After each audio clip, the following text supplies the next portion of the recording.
Hello, welcome to Be with the Word. I am Dr. Gerry Crete, and I am here with my co-host. I'm Dr. Peter Malinowski. It is good to be here with you, Dr. Gerry. Same with you. And this is our 52nd episode. And this Be with the Word is the show where we discuss the Sunday readings. And we have the 33rd Sunday in Ordinary Time this Sunday. And we're going to be discussing those readings. And our theme for today is overcoming fear and getting unstuck. So I'm really looking forward to getting into the readings with you and really understanding that. And we have a little role play that I think we're going to be doing. We're going to be showing you some active listening techniques and some motivational interviewing techniques a little bit, and how to get yourself motivated so you don't end up like the guy in the parable. That's right. That's right. And you can hear all about that on Hear the Word, right? We got that going. Oh yeah. So, So if you haven't listened to the readings or read them already and you want to, go to Hear the Word. It'll be listed as a 52nd episode. And that way you'll correspond and you can just sit back, read it, come back over here and listen to us talk about it. yep. Okay, so Dr. Peter, we have some interesting readings. Now, we may touch here and there on the first reading that was Proverbs, and then we've got this Right. really powerful second reading from St. Paul to the Thessalonians. But I think we both zoomed in to this Yep. parable, the parable of the talents, as it's sometimes Yep. called. Yep. Uh, Yep. so maybe if somebody didn't go over to hear the word yet, or they just need a refresher, we should just sort of go over this one because it's really kind of an interesting parable, I think. Yeah. So this guy, so the masters gives away 5 talents to one guy, 2 talents to another guy, and 1 to one guy. So you got 3 guys, Right. and Three guys. the guys with 5 and 2, they figure out a way to like make more money or make more with the 5 talents, Right. They right? double it. They double it. Right. But we got bachelor number 3. He buries his. He varies his. And we got to talk about a little bit. I think it's really interesting because a talent of silver, which is probably what they were talking about, probably was not a talent of gold, but a talent of silver. Talent of silver is about somewhere around $500,000 in modern day currency. It's about the wages of the average laborer for somewhere between 15 and 20 years. So it's a substantial amount of money, right? So Right. he's just doled out about $7.5 million of or no, 3.5. I guess it would be 3.5 million, right? Because there's a total of, well, there's 8 talents, right? So $4 million, about $4 million just got Right. doled out. Right. So, these are not small amounts. This is a very wealthy individual, and there's a lot of responsibility in caring for that much money. Yeah. Yeah. Yeah. And so, yeah, and a talent is a weight, right? Right. It's a measure of weight. As opposed to, yeah, it's not a coin exactly. No, That's like you said. If it was silver, that would be a lot of money. it's a And lot of that money, a wouldn't lot have of been weight. lost on the listener, right, to this parable, Right. Right. right? Right. Like So one this guy isn't was like given right. $5 million, another guy was given $2 million, another guy was given, it's a lot of money. A lot of money. Yeah. Okay. And he doled it out according to their ability, right? So he knows something about the abilities of these 3 men that work for him. He wasn't unfamiliar with them. He Mhm. knew them, they knew him, and he's giving out the resources according to what he thinks they can do with it. So So it's kind of interesting, isn't it, that God gives people differing gifts? Like we mhm, all are different, and right, I mean, there it's in measurements, but we can't be expected to do a lot more with do talents or activities or abilities we don't have. Like he doesn't get mad at the guy that got 2 talents. He doesn't expect him to have made 6, right, right? right. He Or to he's match the happy guy with that the got 4. 5. Right. Yeah. Yeah. Right. And there's something really interesting about that because let's say that somebody wound up with 4 talents, all right, at the end of, the journey, right? Comes back with 4 talents. Kind of depends on where you started, right? If you started with 5, that's a loss. You lost a talent. And if you started with 1, you've just quadrupled, what you had. So, I mean, you can't always know just by seeing the fruits of like somebody's efforts, like how successful they've been. God knows. Right. We don't always know. Right. Something else that I thought was interesting. I mean, he gives affirmation to the first 2 guys, Hmm. and he affirms them, which is really powerful. And then he gives them more responsibility. So they actually get Right. more work Right. after this, Right. which is so Right. interesting. And it's actually not, and that might sound bad in a way, but that's actually true in the real world a lot of the time. Like when we get a promotion, we're Right. excited. Sure, Right. we might be getting more money, but we're actually getting more responsibility, and that is motivating to Right. people. I think the version of this one in Luke, I think it's in Luke. I didn't check it before, but they actually take over the one that had the 5 talents takes over like 5 or 10 cities. Like he's now governing cities. And so, there's like, yeah, a big leap up in terms of the responsibility. Yeah, yeah, yeah. Okay, so now I'm really fascinated with this Bastion number 3. Now I'm calling him that. Um, I just think his response is we got to really look at, because I think it's a lot of people's response. Some Right. a lot of different things. So it's really powerful. He goes, "Master, I knew you were a demanding person." I love that, Master. I knew you were a demanding. So what is he doing right off the bat? He's like throwing it on the other guy. It's like I didn't make any extra money, but it's because you're demanding. Right. Right. So no Yeah. locus of there's a locus of control is like outside of himself, first of all. And then, okay, what is the next line there? Harvesting where you did not plant and gathering where you did not scatter. So he's blaming him, right? Blaming him. But then here's the next thing. So out of fear, right? This is a keyword. Out of fear, I went off and buried your talent in the ground. Here it is back. So I'm really curious what you think about this aspect of fear. Well, I mean, I think fear is one of those things that holds us back in so many ways, but I think the fear is late in the causal chain. In other words, I think the fear is more, it's certainly a cause, right? The man is identifying it as the cause for why he buried the talent, right? He was afraid. But I think fear came late in the causal chain. I think fear came like 3 or 4 steps from the real problem, right? Mm, So I'm curious about why was he afraid? He hinted at it, right? You're a demanding man. You reap where you don't sow. Um, but like, what was going on within the man himself, right? And if we strip out the external factors, if we strip out the circumstances, why didn't he move? Why did he choose not to move? It was fear, but what did the fear cause? What caused the fear? In other words, what yeah. caused the fear? Yeah, that's what Yeah. I was really We're focused in not on. told in the parable, but we can No, imagine for ourselves exactly. when We can people make are some reasonable inferences about that. And you and I both have worked with lots of people with lots of fear. We've had to deal with our own fear, especially with this whole souls and hearts endeavor. I mean, we got all kinds of things going on with souls, way out of our comfort zones. At least I certainly feel it with souls and hearts. What holds us back? yeah, yeah. Yeah. I think like when I imagine not doing something, like not using my talents and fear, I think of things like public speaking. I remember, and I may have shared this at some point in another podcast. I can't remember now. If I did, it was early on, and I apologize in advance. But I remember writing my dissertation on male survivors of abuse. And then I remember, because when you're finishing your dissertation, you're wanting to do things with it and publish it and all this. And this Chris Kilmartin, who was fairly well known in the psychological world, was advertised. He was having a panel and he was looking for people on it dealing with men's trauma. So I volunteered and I got accepted. And next thing you know, I'm at APA in Hawaii on a panel, and not really having thought it through. It seemed to me like 3,000. It was probably more like 500, but it wasn't a small room. Like it wasn't what I was used to, these small rooms of 60, 70, 80 people. It was I didn't know how big the panel was, let's just say. And they're all psychologists, right? So it's intimidating. And I'm on this panel and I'm having to give this, talk, and I only get like 20 minutes or something because there's a bunch of us. And I was having like panic and thinking to myself, okay, what do I tell my own clients to deal with this? And I had to recognize, at least for me at that moment, it was like, I know this stuff. I've Right. been working on this stuff. It's not Right. stuff I don't Right. know.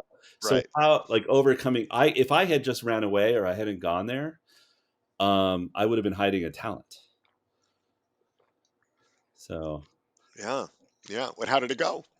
You got well, to give us the I rest of the had story, to Dr. Gerry. stop. Okay. So I started off, I did the things that I teach people to do. I did start monitoring my breathing. I just sort of Yeah. relax. And then I gave Yeah. myself an affirmation that, I do know this. And I actually had to remind myself that I do believe my work is important. What I'm doing is important. And then I also had to say, you know what? If I don't, I don't know if this is good. Tell me if you think this is part is good. I just said, you know what? If it doesn't go well, it's not the end of the world. It's not the end of the world. No, it's a decatastrophizing type of Yeah. self communication, right? It's like, yeah, this isn't right. And then I think I did a little thing and said, you know what? Have fun.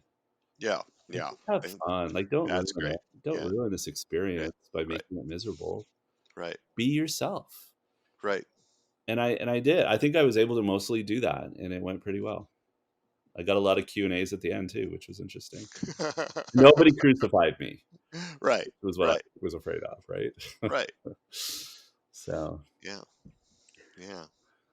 so Well, fear could have stopped me, right? yeah, the fear could have stopped you, and you worked with it not only at the level of fear, but you worked at it at some of these preceding levels, right? That I think get in there. Like, because I think one of the things that happens is that we become afraid of being overwhelmed by shame, Mhm. for example, and you were talking about that obliquely, or at least indirectly, when you were talking about, a sense of inadequacy, like I'm going to flub this up, I'm not going to do well. So that's like a step before the fear, right? This idea of, shame, inadequacy, that stuff generates the fear. And if you can work with it at that point, which is what you were doing, that really helps. And that's what I think this guy was really struggling with. He talked about fear, the bachelor number three, he's talking about fear, but he's really about, like, what happens if I screw it up? What happens if I lose the talent? What happens if I invest it, or if I trade with it, right? Because they were told to trade with it, right? Mhm. That's a risky endeavor, right? He could have traded with it, made some bad investments, and lost it. You Right. know, Right. and then what would he have to present to his Mhm. boss when he came back? Right. So it's hard because there is a risk involved. Yeah, Anything you do that takes you out of your comfort zone or that is risky. Even and sometimes we have ideas like this would be great to do. And then we take a step and realize, oh my gosh, this is what will happen if I start doing this. So right, maybe it's an amount of work, or maybe it's exposure, like people will see me and maybe will judge me or something. right, Right. right. Yeah. But I think our ideas of risk can be also really inflated, right? We can believe that something is a life and death situation when it's unlikely that anybody at the APA conference would get out the long knives and stab you to death because they thought your presentation was, subpar. Instead of just filling out the form, that says, the speaker Right. was a little weak, would actually have made it a life and death situation. But it can feel that way, Right. right? So some of it was you were actually decatastrophizing that level of risk, right? Yeah. You were actually kind of going over this in the sense of saying, look, even if this doesn't go well, it's not the end of the world, right? And I think what I was also doing is evaluating my options and realizing that if I don't, like even before I arrived in Hawaii, Right. I was making a choice to take a risk by saying, I could do nothing and nothing would happen, but I would stay where I am. And by taking this risk, I maybe I'm advancing my career, or I'm, moving things forward, or I'm sharing information that might help people. So I'm realizing, wow, there are advantages to what I'm doing. Right. And maybe even being a little optimistic, saying, you know what, it's I think it'll probably go well, and I'm going to have fun sharing it. Turning it around into rather than staying in that negative. Well, I was thinking because we were planning to do a little role play with Yeah, let's you do a next little role play. year. Yeah, Yeah. yeah. Yeah. And Yeah. I wanted to use a few kind of motivational interviewing things. Right. And one of the premises of this approach is active listening. And people Right. have probably heard a lot about active listening, but what's key about that is that you're not like giving advice, or you're not shaming or directing, or you're not like overly analyzing what the person is saying. You're actually trying to meet them where they're Right. at. because a person doesn't usually change because they're berated or they're shamed into it. But you'd be surprised, like, you know what I mean? Or somebody, Right, even if they're overly sympathized with, they may right, not change with just that. right, But right, a person may actually find change when they're allowed to kind of hear their own words, and right. where you actually, you're actually beside them, listening to them, and then there's certain little things you can say that might help a person excuse me, except decide to take a new step. So shall we try it? I think we should do it. Now. So I think that I'm going to take on the identity and the name of Nabor. Nabor. Nabor. All right. Jewish name Neighbor. Nabor. Nabor. Right. I'm going to be your neighbor. All right. So you're going to be working to love your neighbor. Right. And you can pick out if you want an identity, you can pick one too. But that's what I'm going to go as. And I'm going to be help me with the scene. Is this like right after Oh, no, okay. I Oh, you when you were given the talent, I was given the talent, right? I but got you the haven't task. buried it yet. Right. Okay. Got it. So my Yeah. job a little bit is to guide you, if I can, Right. toward possibly changing your mind. Like, you have the thought, I probably you're starting to feel some fear. You're thinking Right. of burying it, but you're Right. coming to talk to me at least. So you're doing Right. I'm one coming to little talk to you step. about it because Um, we know each other. Right. We we know know each each other, and my job here is I'm going to see if I can help you be motivated to do something different, other. which is not easy Right. to do, change someone's mind. Right. Okay. Right. And we'll see. And we're going to play it. I'll use some of these techniques, but we're going to just see where it goes. We have not. And we can stop at every period of time. Like every now and then you can explain what you're doing. Right. And Okay. I can talk about what's going on in me. So we can actually take a little pause and kind of like, kind of get into the what's actually going on inside. Because I think that would be really helpful for folks, Yeah. to be able to kind of see how that's going. And Okay. if we have time, we might even do like how to do it badly, because sometimes And we might that's not it's need like to do that. It may already happen. Who knows? I may already go south. That's great. There's nothing perfect, right? It's not a perfect Right, it's science. gotta be perfect. Okay, so yeah, so are we ready? I'm gonna get in character now All because right, I love being Nabor. focused. I'm gonna get into character. All right. All right, all right. Hey, Nabor. It's good to see you. Yeah, yeah. Yeah, this has been a day. I gotta tell you, Jonas, it's a day. This is a day. Really? What's been going on? Yeah, so I think you heard that the boss is like going off on his journey, and so he comes up to me and he says, "Listen, Nabor, here's a talent of silver. I want you to go and trade. I want you to invest in it. I trust in you. You're my guy. And like I am like totally beside myself. I'm like not ready for this. I've never even seen that much money all together in one place before. I this is like kind of Hmm. much. So you, Yeah. you were really not ready for that level Not of well, no. I responsibility. mean, he gives me these words of confidence and all of this, but he knows that, yeah, I mean, I've dealt with, a few hundred, a few thousand denarii here and there, but nothing like a talent, nothing like a whole talent. That's like, it's like a lot of money. All right. So this is a So, big like, case for you. yeah, and so, I'm thinking, what am I going to do with this, right? And the other thing is that he's got a couple other guys that are on this, guys that are really competent, that are more competent than I am to be doing this stuff, and they're already talking about what their plans are. They're investing in shipping, grain futures, all kinds of stuff. I don't know that stuff. I can't do that stuff. Oh, I wow. can't do that stuff. I don't understand it well enough. I know that I'm going to lose this money. I know, Jonas, I know that I'm going to lose this money, and he's going to come back and he is going to lay into me. Okay. So you don't So really this is like a setup, man. This feels just like a setup. so you don't feel very competent to be able to handle this money. No, no, no, no, no, no, no, no. This isn't like, Bush League stuff that I'm used to doing. Right, right. It's one thing to go to the market and make a good deal with the Pottery Guy, but this is like an entirely different thing. So he gave you So, this money in part because he's trying to set you up? well, that's what it feels like. I don't know what his motives are. I Mm, mean, he says that he trusts me. He says that, that this is like the next step. This is growing edge for me, et cetera, et cetera. but they didn't ask me if I wanted it. That's just like him too. Not to ask, not to get into like, is this okay with you or anything like that. No, just here it is. Right. Boom, right? So You it's a know, lot. It's a lot at once without a lot of guidance. right. Yeah, and it's not like I'm going to be able to talk with them. He's gone. You know what it's like. Maritime communications. He's out at sea. You Right. know. Right. Yeah, and even to know these other guys have done a lot of this before, and Yeah, they've done it before. They've done it before. so you're in new territory. New territory, absolutely new territory, and this is not cool. So you know what I'm going to do? I've already decided what I'm going to do. I'm just going to make sure that I cut my losses. I'm going to make sure that I don't have any losses. That's what I'm going to do, Jonas. I'm going to make sure I don't have any losses.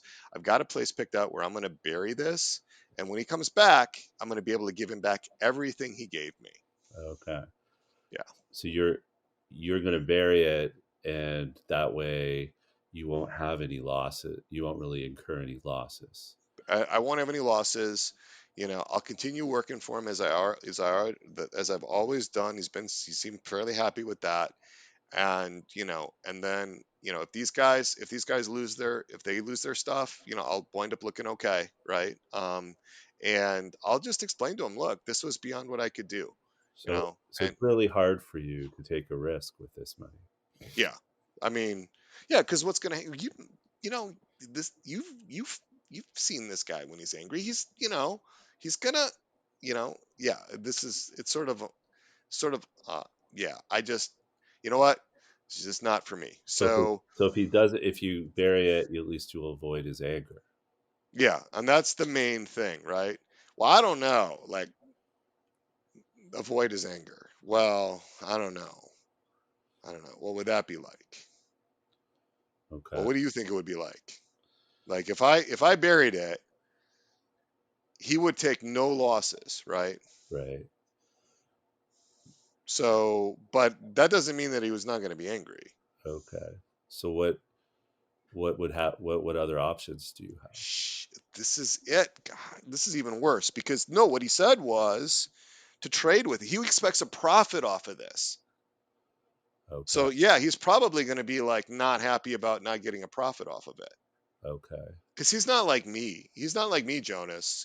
He's like this guy. He likes to invest in these long shot gambles, and he likes to, score big and all of that, and that's all Right. important to him. He likes to be a player in terms of like big Mr. Investment Banker type of guy. But like I'm not like I came out of the household, man. That's not my background. You So know, if you take a if you take a chance with an investment with this, right, you're afraid that you might lose something. You might lose it. It might you know things won't work out. right. And Judah, he said he would help me, but like I don't know if I can trust those guys because like why would they give me good investment advice? Because they know we're all going to be compared to each other, right? Right. You know, Right. So you're really worried that you'll look bad. Yeah. yeah, Mm-hmm. yeah. Well, and I don't want to lose my position. I don't want to get fired. I've got a wife, I got kids, I got to support them. I don't want to, you know, I Yeah. don't want to. So like, yeah, yeah. So Okay. I didn't ask for this promotion. This wasn't like, yeah. So I'm like a little stirred up right now. I'm I like think it, feeling it. I think it makes sense that if you're being called to like take a risk here and do something that you just haven't done before, then it could go bad. But but on the other hand, it might go well, and it's really hard to know. No wonder you're feeling really anxious about this. I got this as a free gift from the Pottery Guy after that deal we did, 2 months ago. Wow. So you did a deal with the Pottery Guy. Yeah, it was a good deal. That was a good deal. What did It you was have? good for him too. It was good for him too. It sounds like you're able to make deals though. Yeah, but that's the Pottery Guy, man. He's like, I know him, and you don't go over you know, with 60, 6,000 denarii, and you make a deal with the Pottery Guy like somehow and like figure out, Yeah. well, I don't know. I don't know. I've never thought about doing something bigger with him. Wow. what would it be like to try something a little bigger with the Pottery Guy with these talents? I don't know, man. I don't It would be hard, right? It would be a little bit stretching you a bit, wouldn't it? know. Stretching me a bit, man. I'm on a rack here. Jonas, I'm on the rack. Stretching me a bit. Yeah, stretching me a bit. It's like my vertebrae pop out, man. Right. So, I mean, I just don't even want to think about this. It's just so big, it's hard to wrap my mind around it. Yeah. Yeah. I mean, I suppose I could talk. Let's see. What does he do? He's got, what, 6 guys in the shop? I mean, maybe there's something we could do. It doesn't have to be all of it, I suppose. I mean, I suppose I could break this up, right? Yeah. Yeah. You could do it in stages. Like you said, the master doesn't come back for a long time. You could try out, take steps. What would it be like to maybe take a portion of it and see how you do?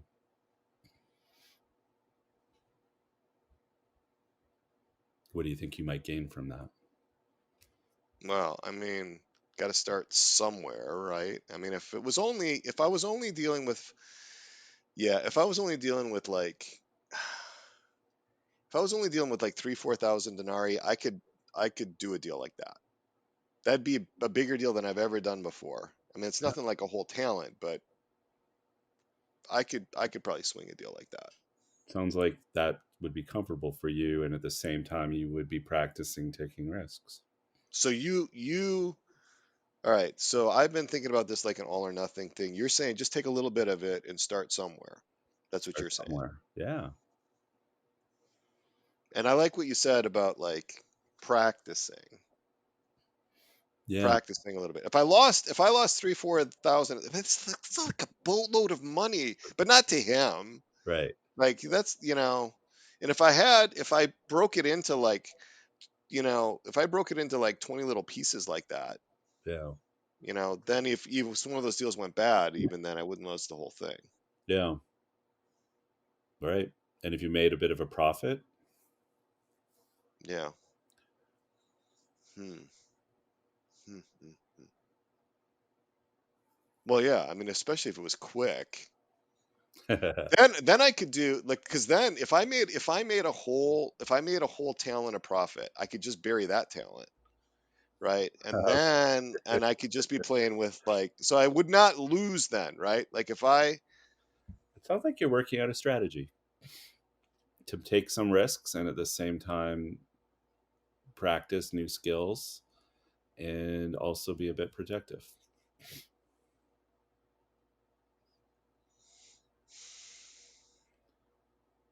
Yeah, I don't think it's a good idea to bury the whole thing and not do anything. He's gonna hate that. Yeah. Okay. Okay. So he would really look disapprovingly on that because that means you didn't give him anything extra. Right. Yeah. Right. And that you really basically didn't do anything at all with him. Yeah, that's not, I can't do that. Hmm. Yeah. Okay. Sounds. But if the thing with the pottery guy goes well, then we could do it again, right? We could do it Yeah. again next month. Yeah. We could take steps toward getting better and better in little ways, getting better and better at taking these risks and doing these deals. Yeah. Can we pause? Yeah. Can we pause? Yeah, I was just thinking this would be a good time to start. All right. Yeah. Cool. Cool. So, And it's funny because I'm practicing this when, as a therapist, I do different things. So this isn't what I right. do all the time. So I was really being conscious about not giving you any direction Mhm. as much as Mhm. I could. How was that like Right. for you? Yeah, I mean, like first of all, if there had been a lot of direction, like I would have just dug in like at the beginning because this is all about for this character, it was all about shame. It was all about exposure, it was all about failure, right? That's what was driving the fear. And it was all about a lot of distrust of of the um of the supervisor, right? Of my Mhm. boss, Right. right? The sort of a villainization of him almost, right? Sort of making him into a monster, Yeah. right? And then like all this inadequacy, right? So there was this concocting of this sort of worst case scenario, if I actually went out and sort of risked it. Mhm. Mm. Um, but like what was helpful was to just not let go of it, to like begin to just in a present. Because what I remember, so like when I get into these role plays, I actually like to try to become the character, right, Yeah, and sort of yeah. like really get into it. And so what was most helpful was just the presence, Mm, right, and the idea of not letting go of the possibility of doing something with the money, right. right. And then what came to me, which I did not think about beforehand at all, it wasn't like I scripted this out or thought about what I was going to say, but like the idea of taking a little bit of it and experimenting with it with the Pottery Guy, you Right. know um that was like really helpful. And then when you kind of helped me think through like how I could take a next step, Mhm. right, the Yeah. idea of losing everything, because that was like the big catastrophic Right. fear, the idea of losing everything and having nothing to show, Yeah, yeah. um at the end, that was the worst. Right, right. And then when I could hold the idea that, yeah, and I've done, and you talked about the previous good deals with the Pottery Guy, and the fact that I have a relationship with him and we could probably work together for a small deal, Mhm. and the idea that you could build on that, then like some hope started to creep in, right, Right. and some excitement started to creep in, right, And what was cool is I didn't know any of that, so I didn't generate it for you. You came up right, with that. right, And it right, wasn't by I wasn't really doing, much other than, like, listening to you and affirming you in whatever you right, were saying, right, even the negative things. I wasn't right. affirming it in a way that just promoted it. I think I was just, like, s empathizing with your. Yeah, acknowledging that it was real and that it was there. These feelings were real, that they were there, but not necessarily endorsing them in the sense of, yeah, that's true, Yeah. right? It's true that you're going to fail, you know. You know, And, I tried very hard because this is a technique in motivational interviewing, and I tried really hard not to ask questions. I mean, right. there are certain open-ended questions that you do ask to get things going, yes. And a couple of times I slipped up and did ask a question, but there's a difference between saying to somebody like, um, "Oh, you're angry with your dad," or "Oh, you're angry with your dad." Right, right. One kind of goes up, and you're angry with your dad. Hmm. Hmm. And one and I have to predict accuracy. In other Right, words, because you'll tell me, right, "Oh no, that's not true," but you're sort of you're just making the statement, and right, when a person hears a statement like that, oh, that would be difficult to take a risk. right, right, It does something. It moves them somewhere because right. they have it's not a yes or no answer either. Well, and there's no demand to respond to it in a particular way either. Whereas if you ask a question, you're Mhm. creating an implicit demand for some kind of response or answer, Yeah, right? So exactly. it gives the person on the other end an opportunity to respond in all kinds of ways, right? There's a lot of freedom with that because it's you know I mean, I could acknowledge it, I could move on to something else because there's no, like, it doesn't force me to address it, so Right. there's a lot of freedom in terms of how the other person responds to something like Yeah. Yeah. that. Well, I'm glad that at the end you decided not to bury your talent. Yeah, I mean, and if and you may, I think you're going to have an action item where we start Yeah. looking at buried talents, right? But if you take this back, I'm going to really encourage people to go back beyond the emotion. Like in this case, for this character, for Nabor, Mm, he was really struggling with fear, right? If we yeah. take it back though, what causes the fear? Mhm. And then whatever that thing is, what causes that, right? So if you kind of take it back up the causal chain, if you intervene more and more upstream, Mm, right, then you're going to have a positive effect all the way down that chain, all the way down that causal chain. yeah. So when you work with folks like this, it's really good to be able to get to some kind of distorted self-image, usually involving shame or a sense of inadequacy, right? Mhm. Or some kind of distorted God image, right? Where we don't believe that God is going to help us, right? Yeah. Yeah. So, yeah, And you might notice things I didn't do on purpose. right, I right, didn't I didn't side with anything. Like I didn't align with, like, oh yeah, I heard about that master. Your master Right. guy, he's the worst. Like, Right. and which is Right. a temptation, right? If Right. you're talking to a Right. friend or somebody, would be you just like make them feel better by just Right. aligning with that. Or I didn't just take on an expert role, like, oh, well, I've had talents before and I've done this or that, and Right. this is what Right. you should do, Right. or label you or say, oh, you know what, you have an inordinate risk aversion going on there that needs to get addressed, right? Like none of I didn't do any of those things. I didn't Right. label it Right. or act like the expert or blame Right. you or take a side, any of those things. Right. Yeah. Right. Or you didn't go along with the original idea of just burying the talent, because that's the thing that would have made me feel better fastest. Mm, right. That's what would have made me feel better fastest, is to just bury the talent, walk away from it, and try to disconnect from it, Then I would have dissociate been from that. enabling, right? I would have That said, right, oh right. yeah, bury the talent, life will be Bury the good. talent. Yeah, and that's what we often want to do when we come across somebody that we care about in distress.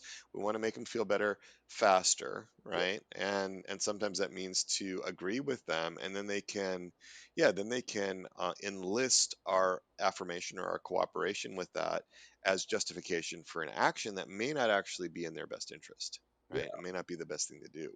Yeah. And frankly, we don't know what the best thing to do is a lot of times. And a lot of times the helper, the person in the helping role, isn't given the grace of discernment to know what the other person should do. The other person is given the grace of discernment if they want to use it, but not necessarily me, right? If I'm in a helping role, right? So we want to really be careful about not trying to overly influence others' decisions, under the mistaken idea that we really know what's best for them. Yeah. No, So totally. Totally. when it comes to like investment decisions, sometimes there is moral black and whites that we come across, but it's in this kind of situation it's not as necessarily clear. So Yeah. Yeah. Yeah.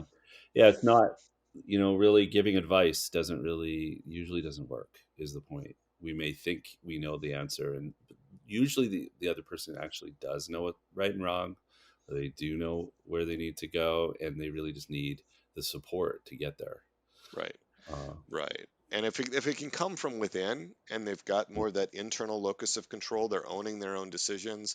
I'm not just doing it because you, as Jonas, the expert, right, have said so, right? But mhm. it's something that I've really come to, through a process of discernment, from a process of struggling with it. It's going to be so much richer. So it's not just what you decide to do, it's how you decide to do it. Like the process of that decision making is really important. All right. Well, I do have a little action item.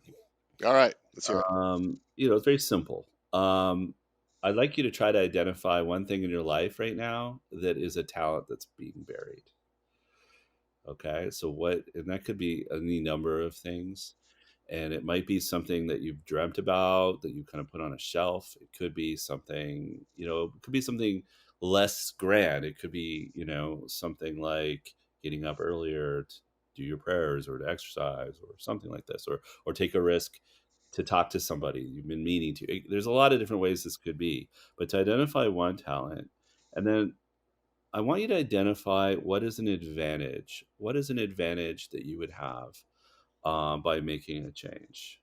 So if you can, treat yourself, if you can look at yourself, if you're able to look at yourself like a part of you that is afraid to make a change, right? If you can identify a part, here we go, little parts work there, Peter. Mhm. And hey, if you're able to do some of the kind of just understanding and affirming that we did today, it's hard to do with Right. yourself. But if you need to, you can do that. But just maybe even one thing, what would be one advantage for making this choice? And letting that sit and letting yourself feel like, well, what would it be like if, you know, to make that change, and not blame your not doing it in a negative way, like all the blaming and labeling and stuff like that we sometimes do that actually doesn't end up motivating. All right, sounds good. Sounds good. All That right, sounds good. Can I add a little bit to that? go ahead. Because Yeah. I would also get to like, because I'm more intrapsychic, right? So, Jerry, you're more systems focused. I'm really intrapsychic. So I'm going to just encourage you to see if you can get beyond the emotion that's holding you up, whatever it is, fear, shame, whatever. See if you can get to like what's behind that. what's further upstream that might keep you from really going out with this talent and taking some new actions with it, and if you can get to that, sometimes that can really help clarify, kind of like what you were doing with the presentation, right? All right. Recognizing that, yeah, there was a concern about this exposure, right? It wasn't just fear. There was behind the fear, before the fear was the exposure, right? The Right. vulnerability. So, Yeah. yeah, Oh, that'll be good. yeah, And if yeah, you have try anything new, if you take a risk and you unbury that talent and do something with it, and even in the next week, feel free to let us know. We would love to hear yeah, about your little risk taking, about getting unstuck and overcoming little any fears that you might have. yeah, Um, definitely. by the way, so we do know we're making a little change. I think it's in 2 weeks. And so with the beginning of Advent, we're retooling Be With the Word, and I'm going to be the main host. And I'm going to be planning to bring in some guests. I'm planning to do a lot of practical marriage stuff. And, or not just marriage, but relationships, like Right, really how to improve relationships, whether it in families, with friends, with significant others, and all that. So, I hope you'll join me on that, and we'll be giving you more and more information as we keep going. And if there's anything you really wanted to know from a marriage and family therapist, about family, about marriage, if there's anything you'd like me to focus on, I would love to hear your ideas as right. I'm planning for this coming year. We have a comments box where you can email us through the website at soulsandhearts.com. Just register and then send us that email. We read every one of those. And so Dr. Gerry you'll get those emails, and yeah, that would be great. Be really much more interactive. So Yeah, that's pretty exciting. And I want to just encourage people, to let others know about Be With the Word. Put the word out. Share this on social media. Email, a couple of people that you think, man, I've thought about this person all, off and on, about letting them know about Be With the Word. We're really trying to rise above the internet noise. It's sometimes really hard for new podcasts to kind of get known. Like, put this out there to your friends and your acquaintances that you think might benefit from it. absolutely. I'm Yeah, excited. I'm going to shake things up a little bit. you are. Take a It's few going to little be risks great. of my own. I'm going to unbury a few talents, and it'll be Dr. Jerry Unleashed. And I appreciate that, because I've been putting a lot of time in this other podcast, the Coronavirus Crisis Carpe Diem podcast, and then the community that goes with that. We're totally overhauling that right now. And so I really appreciate, how we've come to this in our own discernment, right? So yeah, there's some stepping out happening for both of us in Souls and Hearts. So yeah, we're actually trying to live this in the way that, we live this out within this whole outreach of Souls and Hearts. So, Yeah. we're going to be doing that with you guys. So yeah, All right. So please like our stuff. Better yet, subscribe, and better yet, share, and tell your friends to join us with Souls and Hearts and all the cool things we're doing. All right. So until next time, be still, believe, be loved. be loved. Take good care. God bless you all.